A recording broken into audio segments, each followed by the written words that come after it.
My fellow Americans, today we confront a pivotal question that echoes through our economy, our communities, and our future. Can the United States truly win a trade war with China? Trade wars are not just about numbers on a balance sheet. They're about the livelihoods of our workers, the strength of our industries, and the values we uphold in the global marketplace. Let me tell you a story. Across this country, from small towns in Ohio to bustling cities in California, there are families who get up every morning, pour a cup of coffee, pack lunches, and head out to work, doing everything right. They're not looking for special treatment. They are just trying to make ends meet, pay their mortgage, send their kids to school, and maybe save a little for retirement. But now, more than ever, they're feeling the weight of an economy that seems to shift beneath their feet, quietly, steadily, and in ways they can't always see coming. You see, when leaders talk about trade wars, tariffs, and economic leverage, it often sounds like something abstract, something that happens in Washington boardrooms or foreign policy meetings in Beijing. But the truth is, it hits home. It hits the checkout line at the grocery store. It shows up in the rising cost of a washing machine or a new car. It eats away at that extra bit of savings that a hardworking family thought they could count on. Over the last few years, we've seen the cost of tariffs passed on directly to American consumers. Not hypothetically, directly. The average household, according to independent economists and think tanks, is now paying upwards of $1,300, 0 cents more each year because of the price increases tied to these tariffs. That's not a line on a spreadsheet. That's a week of groceries. That's school supplies. That's a month of prescription medications for grandma. And look, I understand the desire to stand tough on trade. I understand the frustration that so many Americans have felt when jobs are shipped overseas, when factories shut down, when the promise of globalization is broken on the backs of working folks. But if we're going to engage in a strategy that has real costs, then we'd better have a real plan, and it better deliver real results. Otherwise, we're just asking the American people to carry the burden of a political talking point. It's so important to remember who these trade wars are really affecting. It's not the multinational CEOs flying coast to coast. It's the small business owner in Iowa who imports components from China and now has to decide whether to raise prices or lay off workers. It's the mom in Atlanta who's budgeting every penny and suddenly finds her grocery bill creeping up. It's the auto worker in Michigan who hears whispers that production might move elsewhere to avoid the extra cost. And here's the thing. We were making progress. We had already begun to recalibrate our trade relationships in a way that upheld American values while still allowing us to lead in the global economy. But a trade war waged with a broad brush and no clear objective is not a solution. It's a gamble. Some folks like to say that in any negotiation, you've got to be willing to walk away. I agree. But you also have to know what you're walking into. You have to understand that in a global economy where supply chains stretch across continents and where the strength of your economy depends not just on exports, but on imports, on partnerships, on alliances, walking away without a plan doesn't make you strong. It makes you isolated. There's a better way to approach this, a smarter way, one that says, yes, we will hold our trading partners accountable. Yes, we will fight for American jobs. But we'll do it by investing in innovation, in education, in modern infrastructure. We'll do it by expanding access to new markets, not shutting the door on them. And we'll make sure that our middle class, our backbone, isn't stuck footing the bill for policies that sound tough but don't deliver. Because here's what I know. When you give the American worker a level playing field, they will outwork, outproduce, and out-innovate anybody. That's the spirit that built this country. That's the spirit that will move us forward. But we cannot ask families who are already stretched thin to bear the brunt of decisions made without foresight. So the next time somebody tells you a trade war is easy to win or that the pain is worth it, ask them who's feeling that pain. Ask them who's paying the price. And then ask what the end game really is. Because the American people deserve more than slogans. They deserve strategy. They deserve results. And above all, they deserve respect. Let's take a step back and think about how the world works today, not just in headlines or hot takes, but how the global economy actually functions. When one nation decides to pick a fight, especially one as complex as a trade war, it helps to understand who you're dealing with. And when it comes to China, the picture is not as simple as it might seem. It's easy to underestimate your opponent when you only look at them through the lens of ideology or rivalry, but smart policy begins with clear eyes. And if you take a clear-eyed look at China, what you'll see is a country that has been playing the long game, carefully, deliberately, and with a deep understanding of how power is shifting in the 21st century. Now, let's be real. There are real issues when it comes to China, from intellectual property theft to currency manipulation to aggressive industrial policies. These aren't made-up problems. They're real, and they demand a serious strategic response. But we've got to understand that China is not standing still. When tariffs hit, when pressure mounts, they adapt, they reorient, they diversify. What we've seen over the last few years is a country that, instead of folding under pressure, has recalibrated its approach. Rather than rely solely on the American consumer, they've opened new markets, partnering with nations across Asia, Africa, Latin America, and even Europe. They've invested in infrastructure projects across the globe through initiatives like the Belt and Road, and they've deepened ties with countries that are hungry for investment and development, even if it comes with strings attached. That's not weakness, that's strategy. They've also shifted their internal economy, where once they were the world's factory floor, focused on mass production and low-wage labor, now they're investing in technology, AI, green energy, trying to move up the value chain. They're betting on the future, not the past. And while their road isn't perfect, while they face demographic challenges, debt concerns, and political constraints, they're thinking ahead. So when we slap on tariffs and say we're going to win, we have to ask, what exactly does that win look like? Because while American farmers faced retaliatory tariffs and lost access to export markets, while U.S. companies paid more for components, China was forging alternative trade relationships and boosting domestic industries. It's like playing a game of chess and thinking that if you move your knight aggressively, your opponent will panic and give up. But China didn't panic. They adjusted. They waited. And in many cases, they came out stronger, more self-sufficient, and more globally connected. Now, that doesn't mean we roll over. It doesn't mean we ignore unfair practices.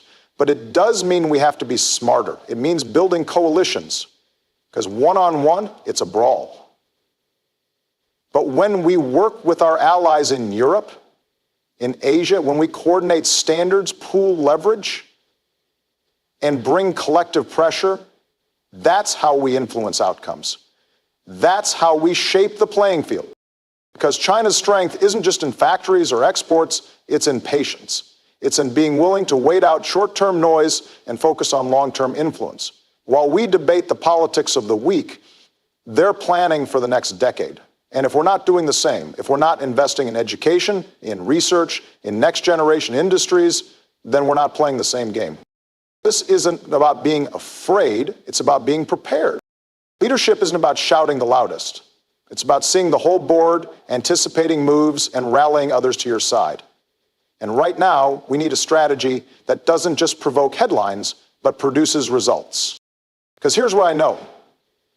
America has always been strongest when we lead, not just with might, but with wisdom. When we stand for rules, for openness, for fairness, not only because it's right, but because it works. So let's not underestimate the challenge. Let's meet it with clarity, with unity, and with the confidence that comes from knowing who we are and what we stand for. That's how you deal with a strategic rival. That's how you win, not just the moment, but the future. Imagine you're sitting at a table, negotiating the future. Now imagine that the table is filled with the world's largest economies: Europe, Asia, North America, Africa. Everyone has something to offer. Everyone has something they need.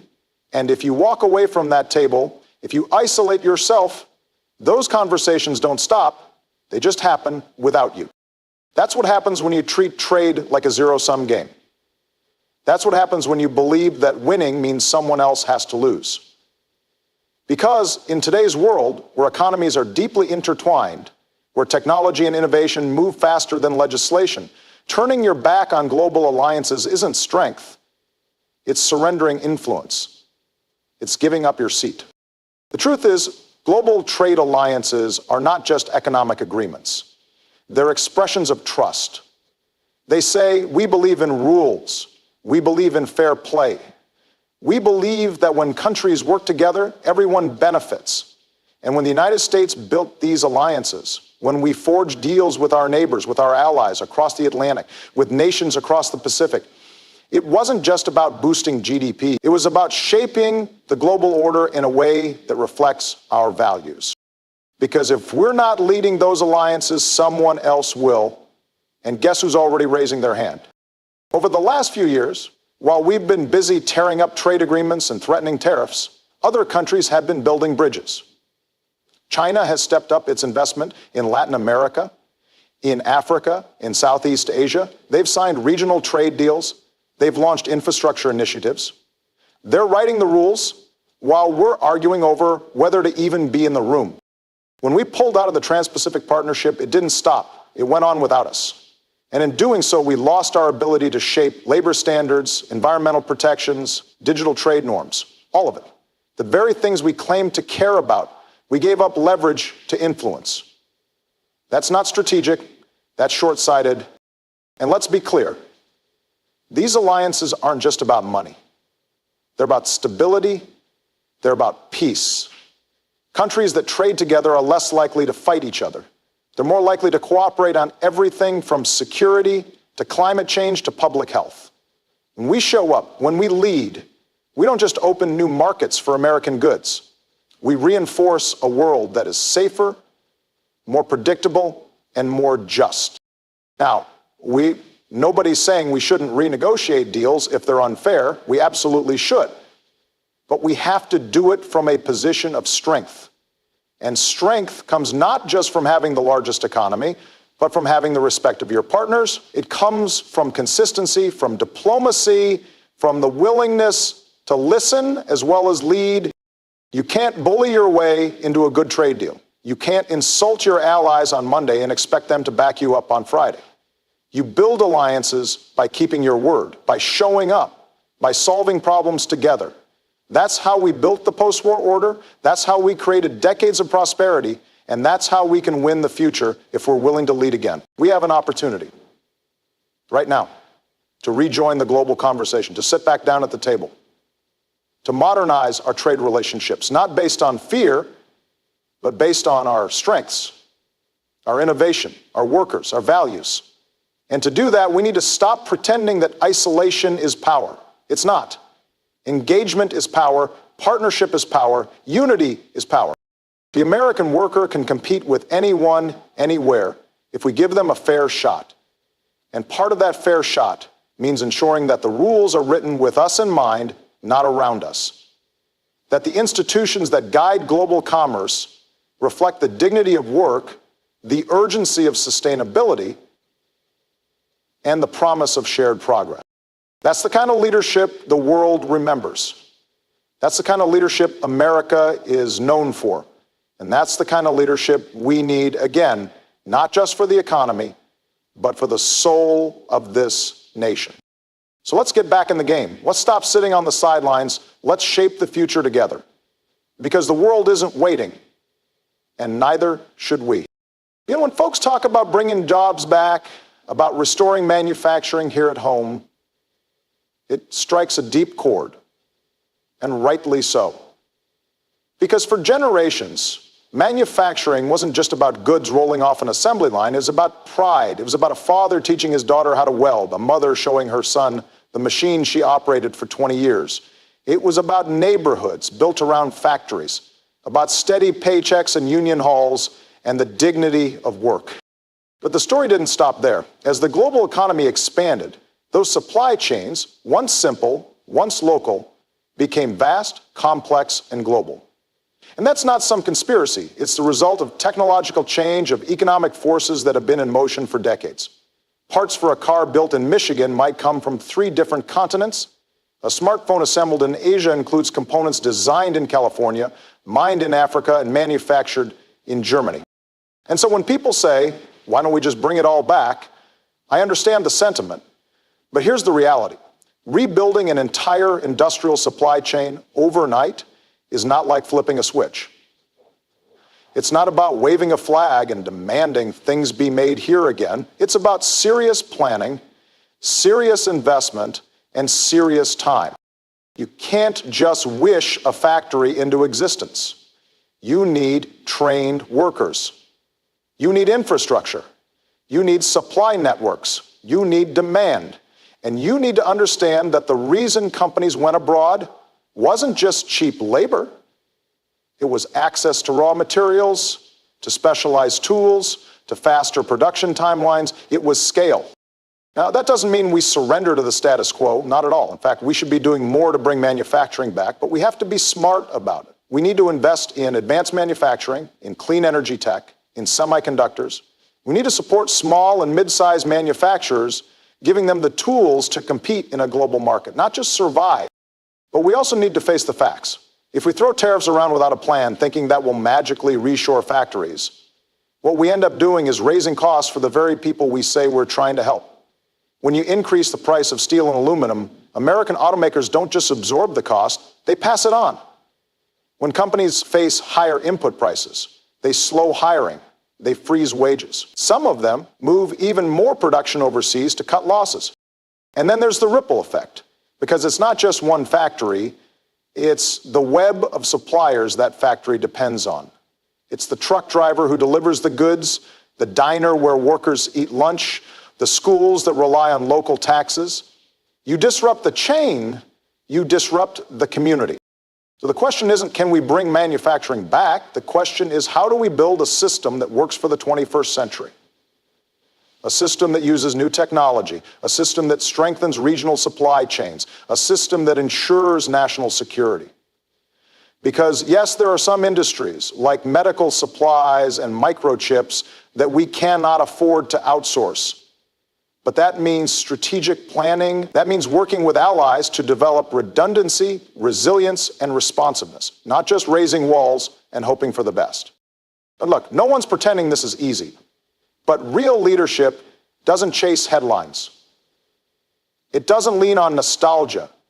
It gets to work.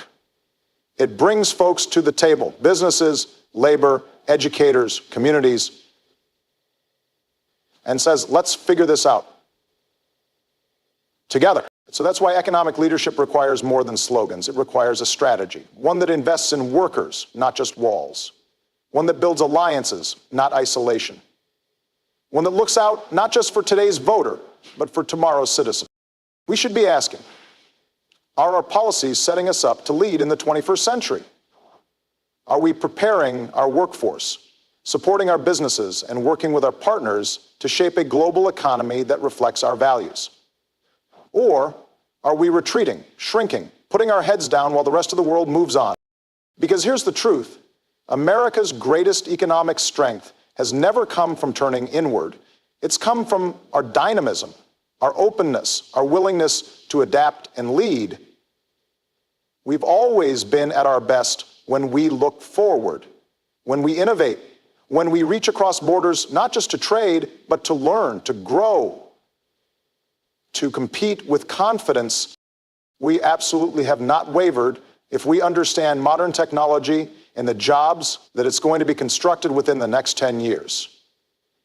If we want to ensure prosperity, not just now, but 10, 20, 30 years from now, we can't afford to those who build step by step. We've got to think bigger. We've got to act smarter. And we've got to remember that the future belongs to those who build it step by step, day by day, choice by choice. In conclusion, while the goal of achieving fair trade is commendable, we must consider the methods we employ. Engaging in a trade war with China presents complex challenges that may not lead to clear victories. Let us strive for policies that promote equitable trade, protect our workers, and foster global cooperation. By doing so, we can build a prosperous future that reflects our values and strengthens our position in the world. Thank you.